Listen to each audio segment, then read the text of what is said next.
नमस्कार, मैं हूँ आपके साथ कंचन मिश्रा। अपडेट मीडिया 24x7 में आप सभी का स्वागत है। अपडेट मीडिया 24x7 के समस्त परिवार की ओर से आप सभी को गणतंत्र दिवस की बहुत बहुत शुभकामनाएं। यह दिन हमारे देश की स्वतंत्रता, समानता और भाईचारे का प्रतीक है। 26 जनवरी 1950 को हमारा संविधान लागू हुआ था, जिसने हमें लोकतंत्र में अपने अधिकारों और कर्तव्यों का बोध कराया। हमें गर्व है कि हमारे संविधान ने हर नागरिक को समानता, स्वतंत्रता और न्याय का अधिकार दिया है। यह दिन भारत के संविधान लागू होने की याद में मनाया जाता है। भारत का संविधान 26 जनवरी 1950 को लागू हुआ था। इस दिन दिल्ली के राजपथ पर परेड और झांकियां निकाली जाती हैं। भारत के राष्ट्रपति तिरंगा फहराते हैं और 21 तोपों की सलामी दी जाती है। आओ झुककर सलाम करें उन्हें जिनके हिस्से में ये मुकाम आता है। खुशनसीब होता है वो खून जो देश के काम आता है। ना पूछो जमाने से कि क्या हमारी कहानी है, हमारी पहचान तो बस इतनी है कि हम सब हिंदुस्तानी हैं। ना जियो धर्म के नाम पर, ना मरो धर्म के नाम पर, इंसानियत ही है धर्म वतन का, बस जियो वतन के नाम पर। एक बार फिर से आप सभी को अपडेट मीडिया 24x7 के समस्त परिवार की ओर से गणतंत्र दिवस की बहुत। भारत का गणतंत्र दिवस 26 जनवरी को क्यों मनाया जाता है? जैसा कि आप जानते हैं कि गणतंत्र दिवस हमारा राष्ट्रीय पर्व है जो 26 जनवरी को मनाया जाता है। हर साल गणतंत्र दिवस के दिन भव्य परेड का योजना बनाया जाता है जो इंडिया गेट से राष्ट्रपति भवन तक होता है। इस परेड के दौरान थल सेना, वायुसेना और नौसेना के जवान शामिल होते हैं। इस परेड के दौरान तीन सेनाओं के प्रमुख राष्ट्रपति को सलामी देते हैं। यही नहीं, इस दिन तीन सेनाएं आधुनिक हथियारों का प्रदर्शन भी करती हैं जो राष्ट्रीय शक्ति का प्रतीक है। लेकिन आप जानते हैं कि गणतंत्र दिवस 26 जनवरी को ही क्यों मनाया जाता है? दरअसल 1950 ईस्वी में मुझे भारत सरकार अधिनियम को हटाकर भारत का संविधान लागू किया गया था। संविधान को लागू करने के लिए 26 जनवरी का दिन इसलिए चुना गया क्योंकि साल 1929 में दिसंबर में लाहौर में भारतीय राष्ट्रीय कांग्रेस का अधिवेशन पंडित जवाहरलाल नेहरू की अध्यक्षता में हुआ था। इस अधिवेशन में प्रस्ताव पारित कर इस बात की घोषणा की गई कि यदि अंग्रेज सरकार द्वारा 26 जनवरी 1930 तक भारत को स्वतंत्र देश का दर्जा नहीं दिया गया तो भारत को पूर्ण रूप से स्वतंत्र देश घोषित कर दिया जाएगा। जब अंग्रेज सरकार ने कुछ नहीं किया तब कांग्रेस ने 26 जनवरी 1930 को भारत को पूर्ण स्वराज घोषित कर दिया। 26 जनवरी 1950 के दिन सुबह 10:18 पर भारत एक गणतंत्र बना। इसके 6 मिनट बाद 10:24 पे राजेंद्र प्रसाद ने भारत के पहले राष्ट्रपति के रूप में शपथ ली। इस दिन पहली बार बतौर राष्ट्रपति डॉक्टर राजेंद्र प्रसाद बग्घी पर बैठकर राष्ट्रपति भवन से निकले थे। इस दिन पहली बार भारतीय सैन्य बल की सलामी ली। पहली बार उन्हें गॉर्ड ऑफ स्वामित्व दिया गया था। गणतंत्र दिवस के दिन भारत में राष्ट्रीय अवकाश भी घोषित किया जाता है। यह हमारे देश के लिए बेहद ही खास पर्व है। साथ ही यह हमारे लिए बेहद ही गर्व का विषय है कि हमारे राष्ट्र को एक गणराज्य के रूप में स्थापित हुए 76 वर्ष पूरे हो चुके हैं। देश की संप्रभुता और एकीकरण को दर्शाने वाला यह त्योहार हर भारतीय के मन में देशभक्ति की भावना का संचार करता है। 26 जनवरी 1950 21 तोपों की सलामी के साथ तिरंगा फहराते हुए राष्ट्रपति डॉक्टर राजेंद्र प्रसाद ने स्वतंत्र भारत का स्वनिर्मित संविधान लागू किया। भारत के नए युग की शुरुआत के साक्षी देशवासियों सहित सी गोपालाचारी, जवाहरलाल नेहरू, सरदार पटेल जैसे गणमान्य बने। मात्र 3 साल पहले आजादी की सुबह देखने वाले देश ने अपना संविधान बनाकर विश्व को अपनी संप्रभुता का परिचय दिया। हालांकि ये डगर इतनी आसान नहीं थी। इतिहास के पन्नों को टटोले तो मालूम होता है कि स्वराज के साथ ही अपने संविधान, हक और हुकूम की लड़ाई बेहद चुनौती भरी थी। दरअसल अंग्रेजों की गुलामी से त्रस्त देशवासियों को प्रथम विश्व युद्ध के दौरान एक सुनहरा अवसर हाथ लगा जब ब्रिटेन की ओर से मदद की गुहार लगाई गई। भारतीयों ने सहर्ष प्रस्ताव स्वीकार किया और वर्ल्ड वॉर में ब्रिटेन के साथ खड़े नजर आए। यह उद्देश्य के साथ कि उन्हें आगे चलकर अंग्रेजों की हुकूमत से आजादी मिल जाएगी। लेकिन एक बार फिर अंग्रेज अपनी बात से पलटते नजर आए और आजादी के बदले लेकर आए भारत सरकार अधिनियम 1919। इस अधिनियम का असर ये रहा कि देश के कुछ बड़े प्रांत में दोहरी शासन प्रणाली व्यवस्था लागू हुई। इसके तहत स्वास्थ्य, शिक्षा, कृषि जैसे विषयों को भारतीय मंत्रियों के सम्मुख सौंप दिया गया था। वहीं दूसरी तरफ से सैन्य, रक्षा और विदेशी मसले जैसे अहम मुद्दे वायसराय के अधिकार क्षेत्र में रहे। इसके अनुरूप भारतीयों को यह आश्वासन दिया गया कि इस अधिनियम से पड़ने वाले प्रभावों का विषय में भविष्य में आकलन किया जाएगा।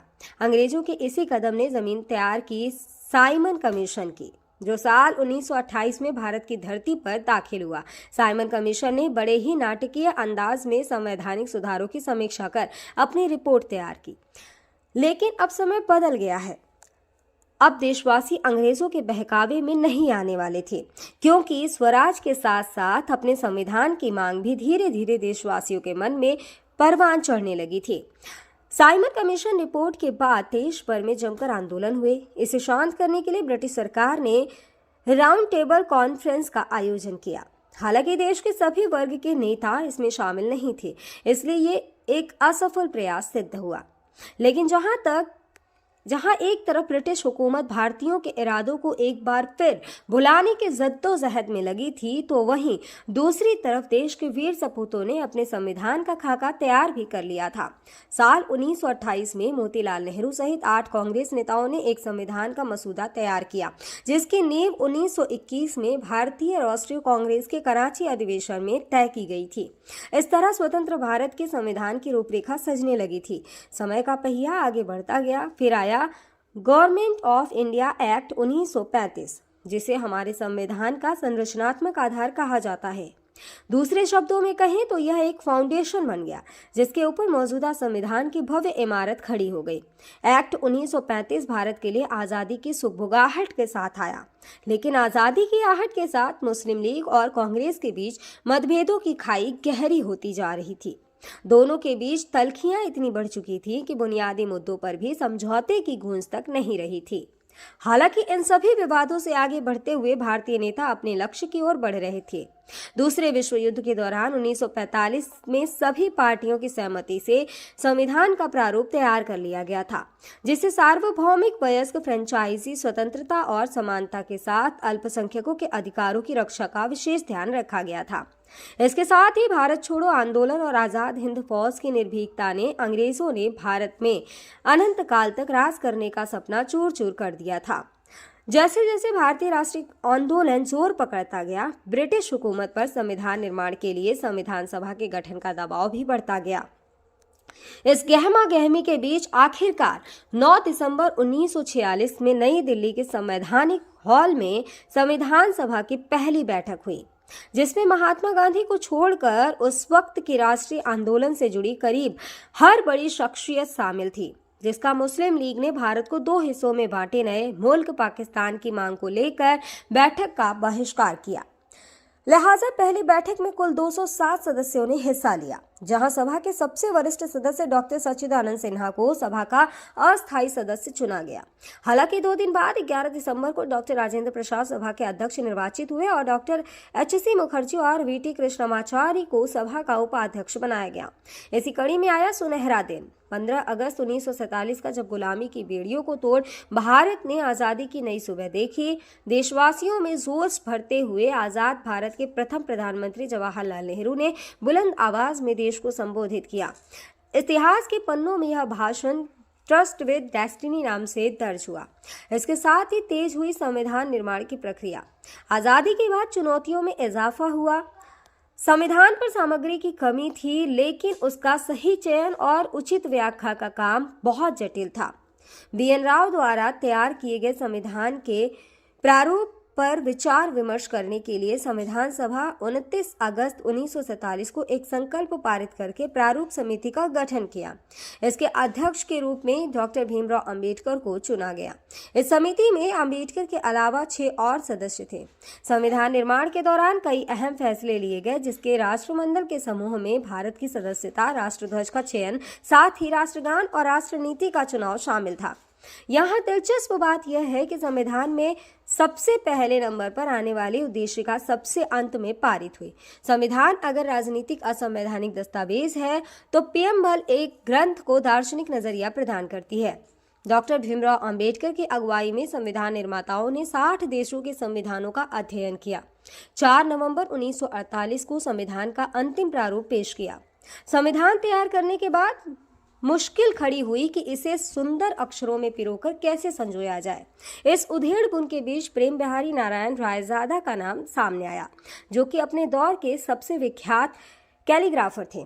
उसके बाद भारत का संविधान प्रेम बिहारी नारायण रायजादा सुलेख फॉन्ट में लिखा गया। उसके प्रत्येक पृष्ठ को नंदलाल बोस के मार्गदर्शन में शांति निकेतन के कलाकारों द्वारा अलंकृत किया गया। इस तरह कुल 2 साल 11 महीने और 18 दिनों में विश्व के सबसे बड़े लोकतंत्र का स्वनिर्मित संविधान बनकर तैयार हुआ। आधिकारिक तौर पर 26 नवंबर 1949 को संविधान को पारित किया गया, जिस पर संविधान समिति के 15 महिलाओं सहित 284 सदस्यों ने हस्ताक्षर किए।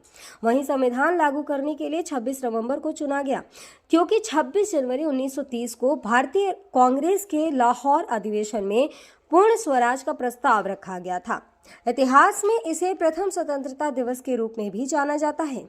यही कारण है संविधान लागू करने के लिए भारत के प्रथम स्वतंत्रता दिवस यानी 26 जनवरी को चुना गया। 26 जनवरी 1950 दिल्ली की सर्दी को देशभक्ति मात दे रही थी, जब राजगोपालाचारी ने अपने शब्दों में भारत को संप्रभु लोकतांत्रिक गणतंत्र घोषित किया। इसके बाद डॉक्टर राजेंद्र प्रसाद को भारत के पहले राष्ट्रपति की शपथ दिलाई गई। उसके बाद सार्वजनिक समारोह की शुरुआत हुई, जिसमें राष्ट्रपति डॉक्टर राजेंद्र प्रसाद और मुख्य अतिथि इंडोनेशिया के अध्यक्ष सुकर्नो हुए और मुख्य अतिथि इंडोनेशिया के अध्यक्ष सुकर्नो भी शामिल हुए। इसी तरह दिनांक 26 जनवरी 1950 इतिहास के पन्नों में स्वर्णिम अक्षरों में दर्ज हो गया। ग्राम आजमपुर बरखेड़ा, ब्लॉक बिसंडा, जनपद पीलीभीत प्रधान नरेंद्र कुमार की ओर से समस्त गांव वासियों, नगर वासियों और देशवासियों को गणतंत्र दिवस की बहुत बहुत शुभकामनाएं और साथ ही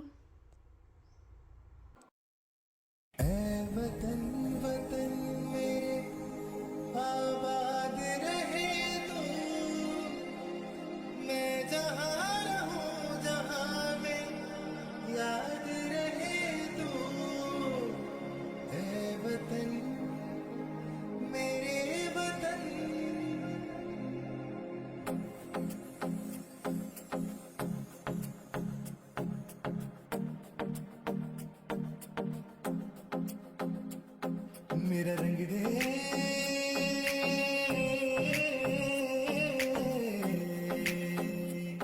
मेरा रंग दे बसंती चोला, माए रंग दे, मेरा रंग दे बसंती चोला, माए रंग दे, मेरा रंग दे बसंती चोला, रंग दे।